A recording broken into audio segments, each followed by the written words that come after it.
vous investissez dans les cultures maraîchères en débutant dans le secteur de l'agriculture et que vous n'avez pas assez de temps, ce n'est pas sorcier, vous allez échouer. Dans la vie, lorsqu'on fait le mauvais choix, on subit les conséquences.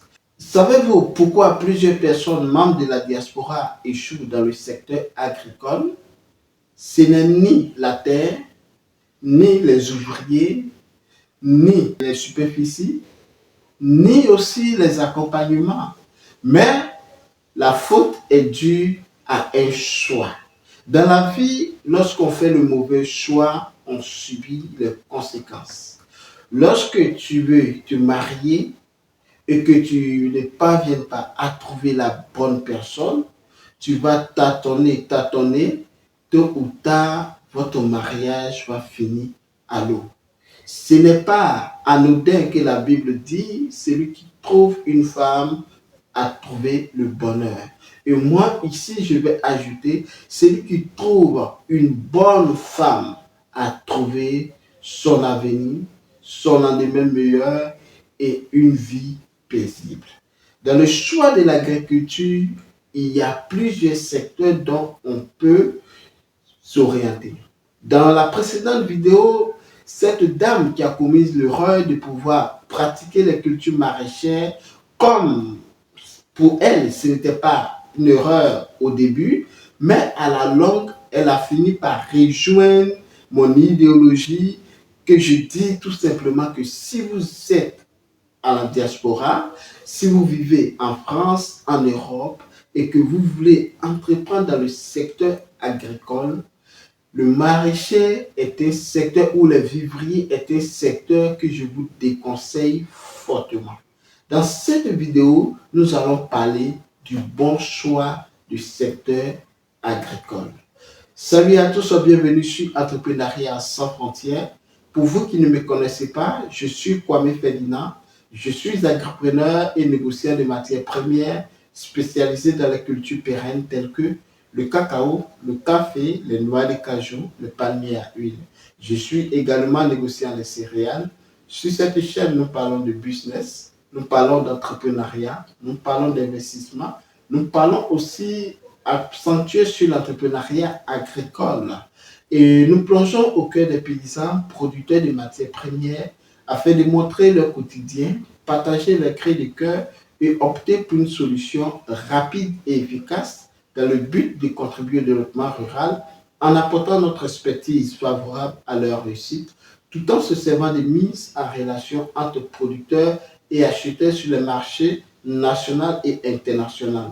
Nous mettons l'accent sur l'éducation entrepreneuriale christocentrique sans tabou. Donc, si vous êtes en quête d'informations judicieuses et capitales pour le développement de vos business, soyez donc les bienvenus car cette chaîne est faite spécialement pour vous. Tout d'abord, avant de rentrer dans le vif du sujet, je vais donc vous inviter à vous abonner si ce n'est pas encore fait, à liker nos vidéos, à partager cette chaîne massivement autour de vous afin d'agrandir la communauté. Surtout, n'oubliez pas d'activer la petite cloche de notification afin de recevoir en permanence nos publications.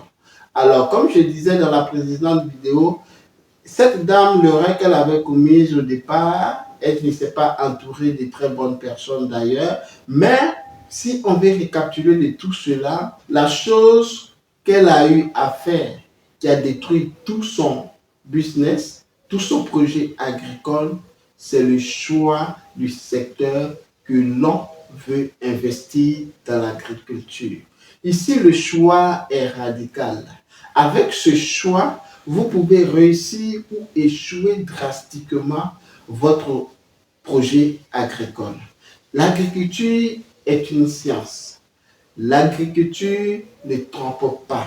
Comme on le dit, la terre ne ment pas. C'est ce que tu donnes à la terre, c'est ce que la terre te rend. Mais souvent, les enjeux climatiques peuvent chambouler tout. Mais si et seulement si vous avez le temps à consacrer à votre projet, même si votre secteur ne marche pas, pour un temps, croyez-moi, 1, 2, 3 fois, vous allez réussir votre culture en un jour. Alors, il faut comprendre ici que lorsqu'on veut entreprendre dans le secteur agricole et qu'on n'a pas assez de temps, c'est très très compliqué.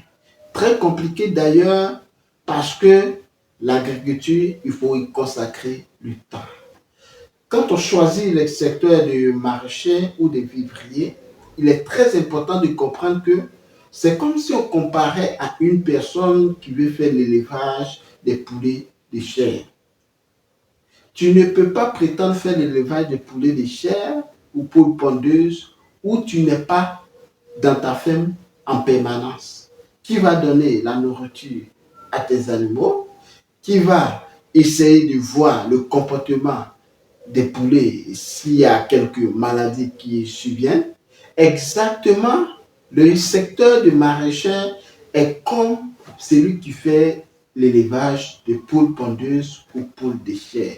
Il faut être là en permanence. Parce que lorsque vous déclenchez l'initiative, lorsque vous commencez même à la pépinière de votre secteur d'activité, que ce soit le gombo, que ce soit la tomate, il faut savoir que le temps est compté. Si c'est une culture, bon, généralement des maraîchers qui, maximum, on va tourner autour de 6 mois qui rentrent en production, d'autres 1 mois, d'autres 2 mois, d'autres 3 mois, d'autres 4 mois. Il faut comprendre que lorsque vous lancez, vous n'avez plus le droit au repos.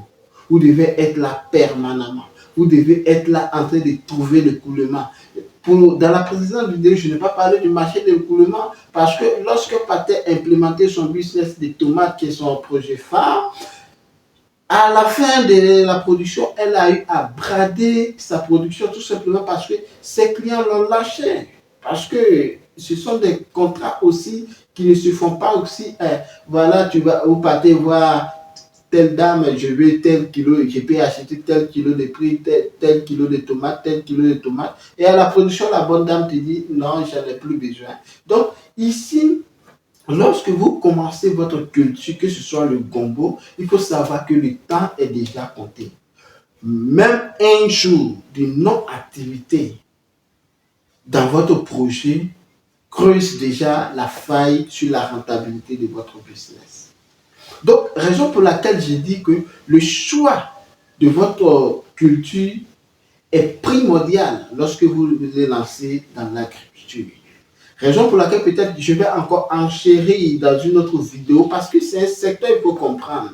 On n'a pas besoin d'être un ingénieur agricole pour parler de cela. Pour une personne évidemment qui a fait le champ en campagne et autres, connaît toutes ces stratégies dont nous sommes en train de parler ici.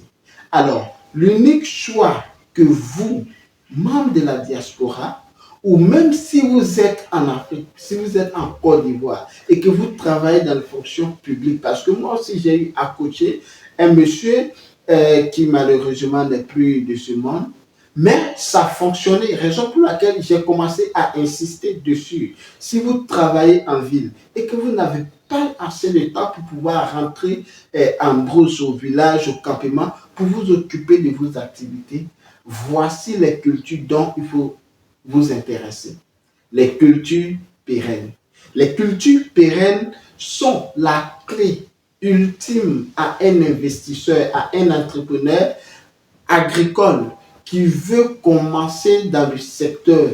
Et il n'y a pas d'autre culture que les cultures pérennes qui peuvent vous sauver. Car les stratégies sont un peu, je peux dire, très différentes de celui qui va adopter de commencer avec le maraîcher. Et si oui, vous voulez commencer dans les cultures pérennes, n'hésitez pas à marquer un commentaire. Je fais faire encore une vidéo plus détaillée dessus. Pourquoi est-ce que je conseille les cultures pérennes à une personne qui n'a pas de temps? Je vais prendre ici, dans le cadre des cultures pérennes, le cacao et le palmier à huile, dont la production je maîtrise. Alors, parlant du cas du cacao, c'est très simple.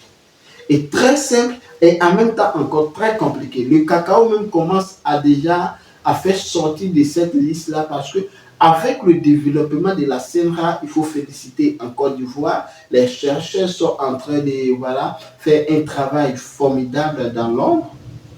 il y a des variétés ici qui commencent à rentrer en production à partir de 19 mois. Donc, en moins de 2 ans.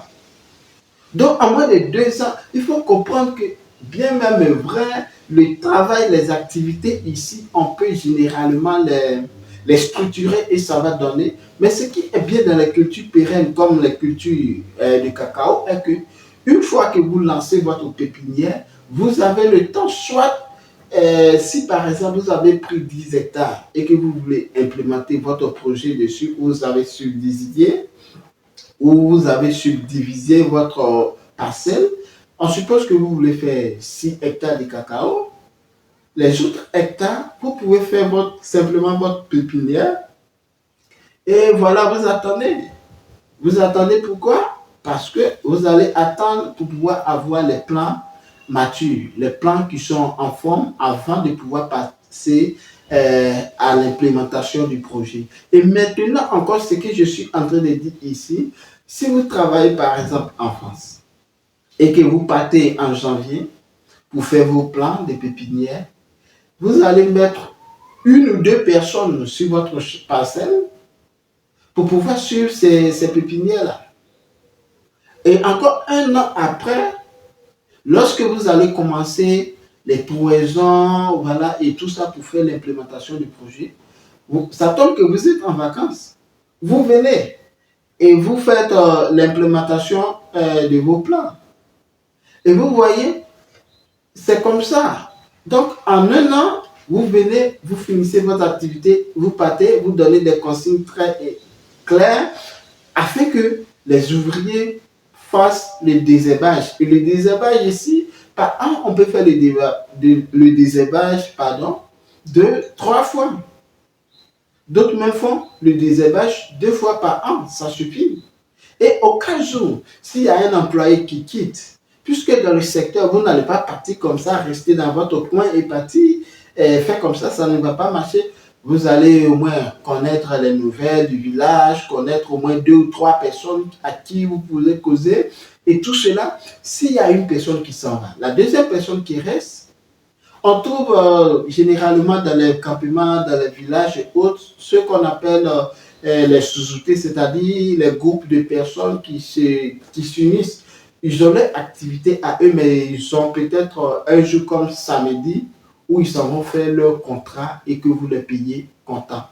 Si vous avez 6 hectares, vous confiez au moins à ces gens de groupes-là, s'il y a 2 groupes dans le campement ou dans le village, vous pouvez donner 3 hectares à un groupe.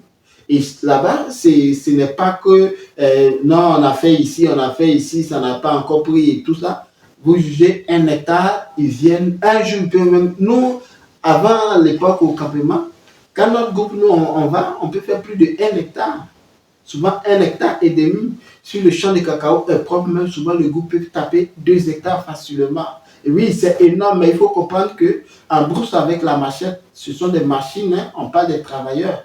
Donc, avec cette stratégie-là, vous pouvez compter sur ces personnes-là pour mettre votre parcelle en propre. Et là, maintenant, on rentre encore, c'est-à-dire votre projet à 2 ans. Vous voyez, 1 an de pépinière, 1 an maintenant, vous avez mis en plan, vous venez encore en vacances.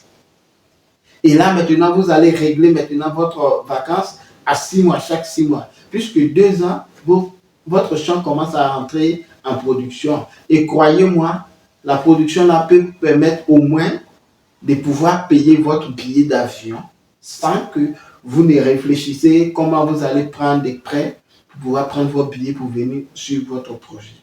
Donc, vous voyez qu'avec ce timing-là, venir 1 fois dans l'année sur votre parcelle, voilà, vous arrange et votre projet roule à merveille.